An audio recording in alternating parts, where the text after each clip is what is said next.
Sir ನೀವು ಬನ್ನಿ sir 2 ನಿಮಿಷ ಹೇಳಿ ಸಾಕು ಎಲ್ಲ ತೊಗೊಂಡಿದ್ದೀವಿ ಬರೀ ಹೈಲೈಟ್ಗೋಸ್ಕರ 2 ಮಿನಿಟ್ಸ್ ಅಷ್ಟೇ ಮುಖ್ಯವಾಗಿ ಅಷ್ಟೇ ಮೇನ್ ಇದೆ ಅಷ್ಟೇ ಜಾಸ್ತಿ ಇಲ್ಲ ಹೇಳಿ ನಮ್ಮ ಕರ್ನಾಟಕ ರಾಜ್ಯ ನಗರ ಪಾಲಿಕೆ ನಗರಸಭೆ ಪುರಸಭೆ ಪೌರ ಕಾರ್ಮಿಕರ ಮಹಾಸಂಘದ ನಮ್ಮ ರಾಜ್ಯಾಧ್ಯಕ್ಷರಾದಂಥ ಮೈಸೂರು ನಾರಾಯಣ್ ಸಾರು ಹಾಗೂ ರಾಜ್ಯದ ಎಲ್ಲ ಅಧ್ಯಕ್ಷರುಗಳು ಹಾಗೂ ಬೆಂಗಳೂರು ನಗರ ಕಮಿಟಿ ಎಲ್ಲ ಕಮಿಟಿ ಸದಸ್ಯರಿಂದ ಒಂದು ಇವತ್ತೇನು ಉದ್ದೇಶ ಅಂದರೆ ನಮ್ಮ ಪೌರ ಕಾರ್ಮಿಕರಿಗೆ 1 ವರ್ಷ ಆಗಿದೆ ಕಾಯಂ ಮಾಡ್ತೀನಿ ಅಂತ ಹೇಳ್ಬಿಟ್ಟು BJP ಸರ್ಕಾರ ಕಾಂಗ್ರೆಸ್ ಸರ್ಕಾರ ಇದುವರೆಗೂ ಕಾಯಂ ಮಾಡಿಲ್ಲ. ಕ್ಯಾಬಿನೆಟ್ ಎಲ್ಲ ಪಾಸಾಗಿದೆ.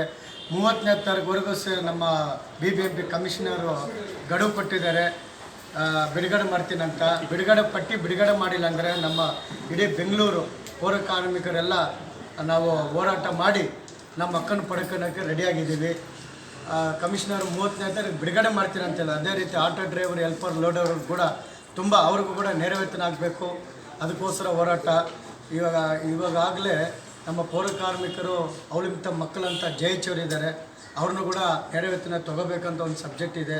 ಈ ರೀತಿ ನಮ್ಮ ಸಂಘದ ವತಿಯಿಂದ ಹಲವಾರು ಹೋರಾಟಕ್ಕೆ ನಾವು ಸಿದ್ಧವಾಗಿದ್ದೀವಿ. ನಮ್ಗೆ ಒಂದೇ ಗುರಿ, ನಮ್ಮ ಪೌರ ಕಾರ್ಮಿಕರಿಗೆ ಕಾಯಂ ಆಗಬೇಕು. ನೇರ ವೇತನದಿಂದ ಕಾಯಂ ಆಗಿದ್ರೆ ಎಲ್ಲರಿಗೂ ಅನುಕೂಲ ಆಗುತ್ತೆ ಅಂತ ಹೇಳ್ಬಿಟ್ಟು ನಮ್ಮ ಹೋರಾಟ sir. Okay sir. BM Suresh Babu, Bengaluru.